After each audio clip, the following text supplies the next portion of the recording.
बिस्मिल्लाहिर्रहमानिर्रहीम। अज़हर अली हूँ और आप देख रहे हैं डेली मैदान। बीआरटी के ड्राइवर ने बेख्वाबी की वजह से जो चलती गाड़ी है वो कॉरिडोर के साथ लगे हिफाज़ती ग्रिल के साथ टकरा दी, जिसके नतीजे में बस को भी नुकसान पहुँचा।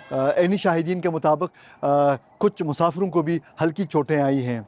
ताहम इस हवाले से बीआरटी का जो तर्जुमान है उनका ये मौक़िफ़ है कि नहीं, ड्राइवर को बेख्वाबी का शिकार नहीं था, बल्कि ड्राइवर की तबीयत नासाज हुई थी। लेकिन ऐनी शाहिदीन का कहना है कि ड्राइवर की नींद पूरी नहीं हुई थी। ये एक अलग सवाल है कि अगर ड्राइवर की नींद पूरी नहीं हुई थी तो उनको स्टीयरिंग पे बिठाया किसने था, और किसने सैकड़ों इंसानों की ज़िंदगियों के साथ खिलवाड़ करके एक ऐसे बंदे को बस के फ्रंट सीट पे, ड्राइविंग सीट पे ला के बिठाया जिसने उस बस को लेके आगे चलाना था। ये हादसा बीआरटी कॉरिडोर पर इस्लामिया कॉलेज यूनिवर्सिटी और पेशावर यूनिवर्सिटी के दरमियान मरकज़ी कॉरिडोर पे कल दोपहर के वक्त ये पेश आया था।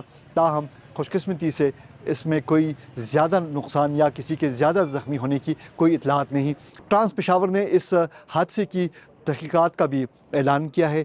तहकीकाती रिपोर्ट जैसे ही सामने आएगी आपके साथ शेयर करेंगे।